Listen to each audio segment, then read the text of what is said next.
In 1883, the Redstone Creek territory was drowning in corruption, until one young woman witnessed a crime she was never meant to see. 3 outlaws, 1 crooked Marshal, and a secret bribe that could steal an entire nation's land. Clara Vance ran for her life that night, but she didn't run alone, because a quiet rancher named Arthur Thorne rode into the darkness, and together they uncovered the biggest betrayal the territory had ever seen. Let us know where in the world you're watching from, and if these Western stories bring you a little peace, saddle up and subscribe. You help keep them coming. The year was 1883, and the air over the Redstone Creek territory hung thick with the smell of dried sage and unspoken menace. It was a land carved by Apache raids long past, now being choked by the greed of men who considered themselves above the sun-baked laws. Clara Vance, a woman of 23, whose spirit was sharper than the sliver of moon she often watched, was scouting a stray calf near the abandoned mill when she saw them. 3 shadowy figures, led by the brute known as the Viper, clustered around Black Rock's chief lawman, Marshal Silas Reed. Clara watched, horrified, as the Viper shoved a heavy leather satchel into Reed's hands. "The job's done, Marshal." The Viper's voice, raspy as a file on iron, cut through the quiet. "The land deeds are ours, and the Navajo are blamed. This takes care of your silence." The sight of the gold confirmed it. A conspiracy trading lives and livelihoods for illegal plunder. When the broken water trough beneath Clara's knee groaned, a sickening creak, the 4 men snapped their heads around. Clara scrambled up and bolted towards the foothills, the sound of their boots a desperate rhythm behind her. Her only refuge was the old shaman's cave high up in the canyon wall. Meanwhile, 5 miles back, Eliza Vance, Clara's mother, saw her daughter running in sheer terror, pursued by the 3 dark figures. Knowing the danger, Eliza immediately redirected her buckboard to the isolated homestead of Arthur Thorne. Arthur Thorne, 35, tall and lean, with the unflappable calmness of a former cavalry scout, was mending a fence post when Eliza burst onto his clearing. Without a single wasted question, Arthur mounted his gelding, Shadow, and rode like a ghost toward the Whispering Falls Canyon. He found Clara huddled deep inside the shaman's cave. "Clara! It's Arthur!" Clara launched herself at him, her arms gripping his vest with desperate strength. "They saw me hear them," she choked out. Arthur calmed her, and led her out under the silent, watchful moonlight. The ride back to his cabin was tense, but safe. Inside, Clara recounted the whole terrible truth, the stolen deeds, the blaming of the innocent Sky Clan, and Marshal Reed's rank corruption, taking the bribe from the Viper. "He took the money, Arthur," Clara whispered, her voice trembling with righteous fury. "Marshal Reed, he's in league with them." Arthur's face was grim. "We need proof that can stand up in the highest court. Judge Herrick in Silver Crossing. He's the only honest man left." Clara insisted on going. "I saw it. I tell the judge. I'm tired of running." Her hand flew out, gripping his wrist, a firm, defiant touch that sparked an unexpected electricity between them. Arthur covered her hand with his own. He realized this woman was the catalyst for his own return to the fight. "Then we ride together at dawn, Clara Vance. We put an end to this rot." The judge and the denial. They departed before dawn. Arthur, Clara, and Eliza, who, despite Arthur's protestations, insisted on coming to bear witness to her daughter's ordeal. Their journey to Silver Crossing was cloaked in the chilly pre-dawn silence. The 3 of them bound. He trailed off, the implications too large to voice. "We are right, Judge," Arthur confirmed, his hand resting near his sidearm. "And the men who bribed him are still out there. We need action now." Judge Herrick made his decision. He couldn't risk riding all the way to Black Rock only to find the Marshal gone. Instead, he dispatched a rider with an urgent summons. 2 days later, Marshal Reed, accompanied by the 3 notorious figures, The Viper, a taciturn brute named Spence, and the slippery Jake Whispers stood before Judge Herrick in the Silver Crossing courthouse. Reed wore a practice mask of wounded authority, his silver badge gleaming ironically. Judge Herrick began the inquiry, observing the accused men closely. Marshal Reed, Mr. Thorne, and Miss Vance have presented grave accusations against you. That you accepted a substantial bribe from these men to cover their land theft and frame the Sky Clan. Marshal Reed drew himself up, righteous indignation radiating from him. Your Honor, this is outrageous slander, driven by spite and some old grudge. I've served this territory faithfully for 10 years. Miss Vance must have been mistaken in the twilight. I deny these accusations in the strongest possible terms. I have never taken a bribe from anyone, and I resent having to stand here with these common outlaws, men I am trying to track down. The Viper, Spence, and Whispers quickly followed suit, their denials smooth and aggressive. They claimed they were being persecuted by the Vances and Thorne over some petty boundary dispute. The tension in the courtroom was a suffocating shroud. Arthur felt a cold rage building. Their denials were bold, their lies calculated. He looked at Clara, whose face was pale but steady, meeting the Marshal's gaze with unwavering contempt. The implicit love and trust between Arthur and Clara fueled his control, preventing him from giving in to the violent impulse to draw his gun right there. Marshal Reed, Arthur interjected, his voice quiet but carrying the force of a coiled spring. You deny accepting gold from the Viper. You deny receiving a leather satchel. I do. Reed spat. Then where is the money, Marshal? Arthur pressed. Reed scoffed. If there was any illegal money, which there wasn't, it would be gone by now. But there is no money, Mr. Thorne, only the wild fantasies of a nervous girl. The judge, watching Arthur's controlled intensity, saw the truth shining through the Marshal's bluster. Reed was too defensive, too quick to dismiss. Silence, Judge Herrick commanded. The court will not accept your denials at face value, Marshal. However, Miss Vance's testimony, while compelling, is not enough to convict a serving officer. We require material evidence. He turned to the court clerk. Dispatch the 2 best investigators, Hawkins and McCoy. They are to proceed immediately to Black Rock.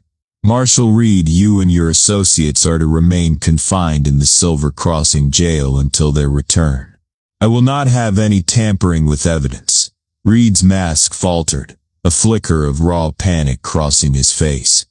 Your Honor, that is unnecessary. It's an insult. It is a necessity, Marshal, Herrick stated flatly. You and your associates are in custody. If the investigators find nothing, you will be released with a formal apology. If they find what Miss Vance described, you will face trial.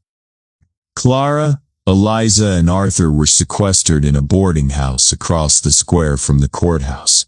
Every minute stretched into an hour, the suspense tightening its grip on their nerves. Arthur spent the time pacing, cleaning his weapons, and meticulously planning their defenses in case Reed's men outside Silver Crossing tried to intervene. He watched Clara from the window. She sat rigid, holding a heavy book but not reading it, her focus entirely on the locked jailhouse across the way. The drama of the moment had stripped away her initial youthful innocence, replacing it with a hard, beautiful resilience. You should try to rest, Clara, Arthur said, placing a comforting hand on Eliza's shoulder before turning to her daughter. Clara looked up, her eyes wide with unspilled emotion. Rest? How can I, Arthur? If they don't find the money, Reed will walk free, and the first thing he'll do is hang us. It's not just the crime now. It's personal. It's life or death. Then we fight, Arthur said simply, pulling a chair closer. He spoke not of guns, but of consequences. We have the truth, Clara, and the truth, when backed by the spirit of a brave woman, is the strongest weapon there is. He took her hands in his. This was the moment of their shared vulnerability. The point where grit gave way to the deep, fearful love that had been growing between them since the moonlight ride. I won't let them touch you, he promised, his voice low and fiercely earnest. I know, she whispered, her eyes searching his. "But I don't want you hurt either. You rode into the darkness for me without a single question. That kind of loyalty is rarer than gold in this territory." The shared moment, the fear, the admiration, the physical closeness broke through the last of Arthur's long-held emotional restraint. He was a man who had sworn off closeness after losing his wife years ago, but Clara's raw courage and fierce spirit had resurrected something essential in him. He knew now that his life was inextricably tied to hers. "I have something to fight for again," Arthur admitted, his thumb tracing the tension lines on her palm. "You gave me that, Clara." The depth of the emotion was almost overwhelming, a potent mixture of love and deadly peril that only the frontier could foster. Eliza, seeing the exchange, quietly left the room, giving them the space they needed. Before either could say more, the distant sound of galloping horses galvanized them. "Hawkins and McCoy," Arthur announced, rising and pulling his rifle close. The two investigators looked travel-worn and grim as they dismounted in the square. They carried a single, heavily wrapped parcel. They headed straight for the courthouse, and Arthur, Clara, and Eliza followed, joining the crowd of nervous townsfolk. Inside the judge's chamber, the atmosphere was thick enough to cut with a knife. Marshal Reed and his 3 conspirators were brought in, their expressions ranging from smug confidence, Reed, to outright menace. The Viper, Judge Herrick, looked down at the investigators. "Report." Investigator Hawkins unwrapped the package, revealing a small, sturdy, iron strongbox. "Your Honor, we found this box exactly where Miss Vance directed us, behind a loose panel near the wood stove in Marshal Reed's private office. He had it hidden." Reed let out a booming, false laugh. "That's my official funds box. It holds tax monies. You'll find only government scrip, Judge." McCoy stepped forward, placing a small key on the judge's desk. "The lock was forced open, Your Honor. Inside, we did indeed find a mixture of currency, but the vast majority was gold. We have counted the sum. The total value is $1,850 in gold coin and negotiable notes." Judge Herrick's eyes snapped up, calculating. He looked directly at Clara. "Miss Vance, in your testimony, did you recall the exact sum the Viper mentioned was in the satchel?" Clara, ignoring the lethal glare of Marshal Reed, stepped forward, her voice ringing clear. "The Viper did not mention a figure, Your Honor. But the day after I saw the bribe, the Viper, boasting to 2 men at the saloon, mentioned that the Navajo land deeds were worth exactly $1,850 in hard currency, and that the Marshal had his share." A gasp went through the courtroom. Marshal Reed's arrogance shattered. His jaw went slack and the color drained from his face. Arthur stepped forward, cold steel in his voice. "Judge, the Marshal denied receiving any gold. He had no explanation for the discovery of this hidden cash, but the sum found matches the value of the crime exactly. It is no official fund. It is the payment for treason against this territory." Judge Herrick lifted the indictment papers, his face stern. Marshal Reed, the Viper, Spence, and Jake whispers. "The evidence confirms Miss Vance's testimony. The exact amount of the bribe, hidden in a place only the Marshal knew, matches the known value of the stolen assets. This is not coincidence. This is a conviction." He slammed his gavel down. "Silas Reed, you have betrayed your badge, your oath, and your community. You and your Confederates are found guilty of conspiracy, corruption, and accessory to grand larceny. You will be stripped of your office and remanded for transfer to the territorial prison, pending further investigation into the land deeds and the attempted murder of Miss Clara Vance." The 3 outlaws were immediately subdued by the guards, shouting threats and curses. Marshal Reed stood stunned, his eyes meeting Arthur's. There was a look of pure sulfuric hatred in the disgraced Marshal's stare before he was dragged out, his silver badge tumbling unheeded onto the dusty floor. As the chaos subsided, Judge Herrick turned to Clara and Arthur, his expression one of profound gratitude and relief. "Miss Vance, Mr. Thorne, you have exposed the rot that was poisoning this district. You have done a great service to the territory. Outside, the air felt cleaner, lighter. Justice, though harsh and slow, had prevailed." Clara turned to Arthur, the tension finally leaving her body, replaced by a surge of overwhelming emotion. Tears, not of fear but of profound release, tracked down her face-dotted quote. "Sover," she whispered, stepping into his space.